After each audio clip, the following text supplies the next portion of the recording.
राधे राधे, जय श्री कृष्णा। कैसे हो आप सभी लोग? आशा करती हूँ आप सभी मंगल में होगे, स्वस्थ होगे, अच्छे होगे। जैसे कि आप सभी लोग भली भांति परिचित है कि हम अपनी दिनचर्या में जो भी कुछ करते हैं, चाहे वो हम अच्छा करें चाहे वो बुरा करें, उसका हमारे ग्रहों पर प्रभाव पड़ता है। डिपेंड होता है कि हमने क्या किया है और कैसे किया है, उसका हमारे ग्रहों पर नेगेटिव प्रभाव पड़ेगा या पॉजिटिव प्रभाव पड़ेगा। इसका हमारे ग्रहों पर प्रभाव जरूर और जरूर पड़ता है। मतलब हमारी जो आदतें होती हैं उनका हमारे ग्रहों पर प्रभाव जरूर पड़ता है। शायद आपको पता ना हो तो मैं आपको बता दूं कि वैसे तो सभी को पता है कि हमारे 9 प्लैनेट्स होते हैं, अर्थात हमारे 9 ग्रह होते हैं। और अगर हमारे ग्रह मजबूत हैं, अगर हमारे प्लैनेट्स मजबूत हैं, अगर जो 9 ग्रह हैं वो सकारात्मक प्रभाव अगर हम पर डाल रहे हैं, तो सोचिए आप दिन दुगनी रात चौगनी तरक्की करने लग जाओगे। ऐसा बोला जाता है कि अगर सभी ग्रह आपके अनुकूल चलते रहते हैं तो उस व्यक्ति को सफलता जरूर मिलती है। उस व्यक्ति को दुनिया से संबंधित सभी ऐसो आराम मिलते हैं, साथ भी आध्यात्मिक रूप से, मानसिक रूप से, शारीरिक रूप से वो हर तरीके से सक्षम होता है। इनफैक्ट अगर हम भोजन भी कर रहे हैं ना, तो उसका प्रभाव भी हमारे ग्रहों पे पड़ता है। तो आज का विषय भी यही है कि ऐसे भोजन में क्या भोजन किया जाए दिन के हिसाब से, वार के हिसाब से, कि जो हमारे ग्रह हैं वो सकारात्मक हमारे अनुकूल हो जाए और हमें पॉजिटिव वाइब्रेशंस देना प्रारंभ कर दे। तो चलिए अधिक विलंब ना करते हुए इस पे बात करते हैं। तो बताती हूँ, सबसे पहला जो वार होता है जिसके सप्ताह की शुरुआत होती है वो होता है सोमवार। तो सोमवार भगवान शिव का दिन माना जाता है। भगवान शिव के शीश पे क्या विराजमान है? चंद्रमा विराजमान है। अर्थात आपको अपने चंद्र ग्रह को मजबूत करना है। और चंद्र ग्रह का संबंध किससे होता है? चंद्र ग्रह का संबंध आपका मन से होता है। जो भी आपको मानसिक रोग होते हैं ना, वो मन के कारक ही होते हैं। कहते नहीं मन के हारे हार है, मन के जीते जी। जो लोग पैरालाइज हो जाते हैं ना, जिनको लकवा मार जाता है, अगर उनका चंद्र ग्रह स्ट्रांग हो तो उनका लकवा भी ठीक हो जाता है, अर्थात उनका पैरालाइज भी ठीक हो जाता है। तो सोमवार का दिन भगवान शिव का दिन होता है और भगवान शिव के शीश पर चंद्रमा विराजमान है, अथवा चंद्र ग्रह से संबंधित है। तो चंद्र ग्रह को प्रसन्न करने के लिए हमेशा सफेद चीजों का सेवन करना चाहिए, जैसे कि दूध हो गया, जैसे कि चीनी हो गई है, तो जैसे कि शक्कर हो गई है। अगर इस दिन खीर का सेवन किया जाए तो बहुत और बहुत ज्यादा हितकारी होता है। सोमवार वाले दिन आप बिना छिलके की उड़द की दाल का भी सेवन कर सकते हो। और अब बात करते हैं मंगलवार वाले दिन की। देखिए, मंगलवार का जो दिन होता है वो हनुमान जी से संबंधित होता है, अर्थात मंगल ग्रह से ही संबंधित होता है।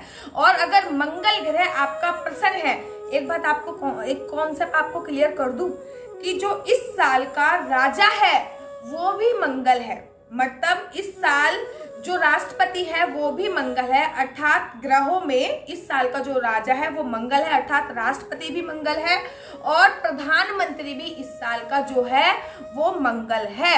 और मंगल का क्या कार्य होता है? मंगल आपको पृथ्वी से जुड़ी हुई, अर्थात मिट्टी से जुड़ी हुई जो चीजें होती हैं उसमें आपको सुख सुविधाएं हमेशा बनाए रखता है। एक मैं आपको उपाय बता देती हूँ कि आपका जो भी आपके हस्बैंड का वॉलेट है, उनका लैपटॉप वाला बैग है, उनका ऑफिस है, उनकी गल्ला तिजोरी, जो भी आपका तिजोरी है, जो भी आपका बैग है, उसमें एक मिट्टी का दिया जरूर रख लीजिए, क्योंकि मंगल का जो संबंध होता है ना वो मिट्टी से बहुत ज्यादा रिलेटिव होता है। तो आपका देखिए शुभ कार्य होने चालू हो जाएंगे। मतलब इस साल के लिए आप एक जो मिट्टी का दिया होता है, खाली दिया, इसमें ना तेल ना कुछ, खाली दिया, 1 रुपए का आता है, पता नहीं 50 पैसे का आता है, मुझे याद भी नहीं है ढंग से। तो वो एक मिट्टी का दिया अपने पर्स में जरूर रख लीजिए। हनुमान जी से संबंधित है, मंगल ग्रह से संबंधित है, तो इस दिन लाल चीजों का दान करना बहुत उत्तम होता है। और लाल चीजें इंटेक करना, लाल चीजें खाना इस दिन बहुत बहुत बहुत ज्यादा हितकारी माना जाता है। माना जाता है कि इस दिन आप गुड़, अनार, जौ, शहद और ये चीजें आप सेवन कर सकते हैं। दाल, लाल मसूर की दाल भी आप इस दिन खा सकते हैं। और कहते हैं कि अगर ये चीजें हम मंगलवार के दिन खाते हैं तो हमारा जो मंगल ग्रह है वो स्ट्रांग होता है। नेक्स्ट कॉन्सेप्ट पे चलते हैं। नेक्स्ट है बुधवार।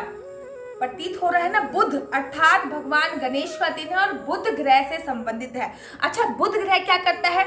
जो भी लोग कथावाचक बनना चाहते हैं, कवि बनना चाहते हैं, एंकर बनना चाहते हैं, रिपोर्टर बनना चाहते हैं, अर्थात वाणी से संबंधित जो भी चीजें हैं वो बुध ग्रह से संबंधित होती है। अगर आप वाणी से संबंधित, लैंग्वेज से संबंधित, बोलचाल से संबंधित यूट्यूबर बनना चाहते हैं या फिर जिससे भी बोली का उपयोग होता हो, उन भी कोई भी चीजों पे हाथ अपना आजमाना चाहते हैं तो अपना बुध ग्रह बहुत और बहुत ज्यादा स्ट्रॉन्ग करना चाहिए। तो बुधवार का दिन भगवान गणेश का दिन होता है और बुध ग्रह से संबंधित होता है, तो इस दिन आपको हरी चीजें खानी चाहिए, जैसे कि हरी सब्जियां आप इस दिन खा सकते हो, बहुत बहुत बहुत ज्यादा अच्छा होता है। हरी सब्जियों का दान कर सकते हो और हरी वाली जो दाल होती है, साबुत मूंग की दाल उसको बोलते हैं, आप उस दाल का भी सेवन कर सकते हैं, जिससे आपकी आर्थिक स्थिति भी अच्छी होगी, बुध ग्रह भी आपका स्ट्रॉन्ग बनेगा। अब आगे बढ़ते हैं, वो है गुरुवार वाले दिन। मैं हमेशा कहती हूँ कि लड़कियों के लिए जो सबसे पावरफुल ग्रह है वो है गुरु ग्रह, अर्थात बृहस्पति। जो देवताओं के गुरु हैं वो भी बृहस्पति है। भगवान विष्णु का दिन होता है इस दिन, और गुरुवार वाला दिन गुरु ग्रह से संबंधित है, अर्थात भगवान बृहस्पति से संबंधित है। तो इस दिन आपको पीली चीजों का ही दान करना चाहिए और पीली ही चीजें इंटेक करनी चाहिए, जैसे कि आप अरहर की दाल इस दिन खा सकते हैं, पीली खिचड़ी खा सकते हैं, हल्दी का सेवन आप कर सकते हैं। तो ये चीजें आप खानी चाहिए। केला आप इस दिन खा सकते हैं। हाँ, अगर आप केले की पूजा कर रहे हैं तो आप केला नहीं खा सकते, केला खा सकते हैं आप इस दिन, आम खा सकते हैं। तो पीली चीजें आप इस दिन इंटेक कीजिए, बहुत बहुत बहुत ज्यादा अच्छा होगा। नेक्स्ट चलते हैं शुक्र। माता लक्ष्मी का दिन है और शुक्र ग्रह से संबंधित है। मैं हमेशा बोलती हूँ, आप अगर यहाँ पे पृथ्वी पर, मतलब आप अगर अपनी दिनचर्या में केवल जी रहे हैं, जीना उसे कहते हैं कि आपकी रोटी चल रही है भगवान के भरोसे, तो ठीक है। बस का उपयोग करके इधर से उधर पहुंच जाते हैं, ठीक है। लेकिन अगर आप किराए पे रह रहे हैं, ठीक है, तो इसको कहते हैं जीना, कि हाँ भैया दाल रोटी चल रही है। लेकिन अगर आप लग्जूरियस लाइफ जी रहे हैं तो आपका शुक्र ग्रह बहुत ज्यादा स्ट्रांग होना चाहिए। लग्जूरियस लाइफ आती है जैसे कि आप अपनी गाड़ी से चल रहे हैं, एसी में रह रहे हैं, खुद के आपके पास 2-3 मकान है और नौकर लगे हुए, चाकर लगे हुए, दैट इज कॉल्ड शुक्र ग्रह का स्ट्रॉन्ग होना। शुक्र ग्रह आपको ये कराता है। माता लक्ष्मी का दिन है शुक्रवार और शुक्र ग्रह से संबंधित है। तो इस दिन आपको करना है, इस दिन आपको खीर बनाना अति उत्तम होता है। मैं हमेशा बताती हूँ खीर बनाइए।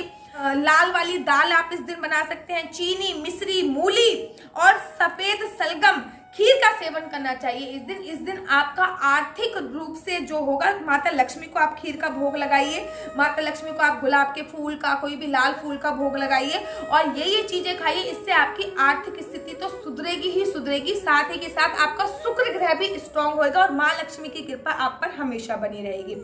आगे बढ़ते हैं। शनि, नाम से प्रतीत हो रहा है शनिवार है, शनि ग्रह से संबंधित है और शनि भगवान को ही रिप्रेजेंट करता है, शनि ग्रह।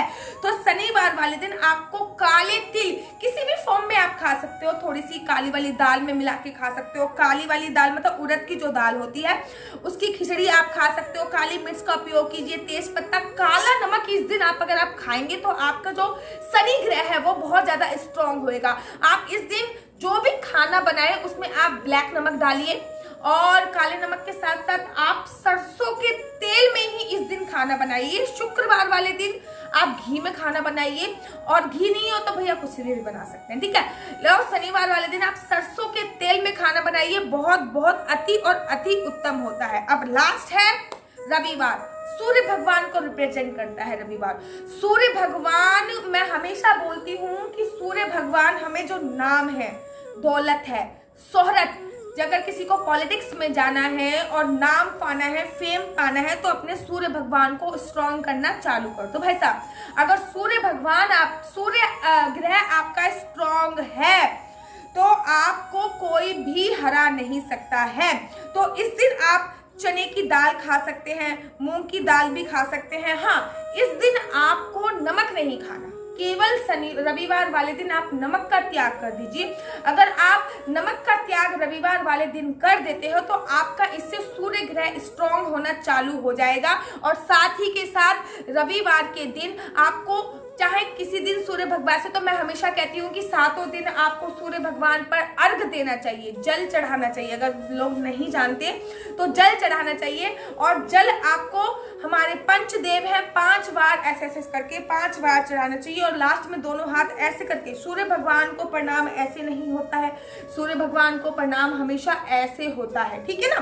कहते हैं कि सूर्य भगवान को जब भी प्रणाम करें तब अपने हाथ खोल के प्रणाम करें। अब आप कहोगे दीदी इसके पीछे लॉजिक क्या है, सबको तो प्रणाम हम ऐसे करते हैं। एक्चुअली इसके पीछे लॉजिक ये है कि जो सूर्य की किरणें हमारे पास आ रही है, हम उनको अपने सूर्य भगवान को हथेली दिखाते हैं और अपनी आंखें बंद करके मस्तक दिखाते हैं। जब हथेली दिखाएंगे तो सूर्य भगवान क्या करते हैं, जो हमारी हथेलियों पे नकारात्मक जो लकीर होती है उसको सकारात्मक में बदल देते हैं, दुर्भाग्य की लकीर को सौभाग्य में बदल देते हैं और सौभाग्य की लकीर को परम सौभाग्य में बदल देते हैं। इसलिए कहते हैं कि सूर्य भगवान को वैसे तो सातों दिन अर्घ देना चाहिए, लेकिन आप सातों दिन अर्घ नहीं दे सकते हैं तो रविवार वाले दिन आप सूर्य भगवान को अर्घ जरूर और जरूर दीजिए।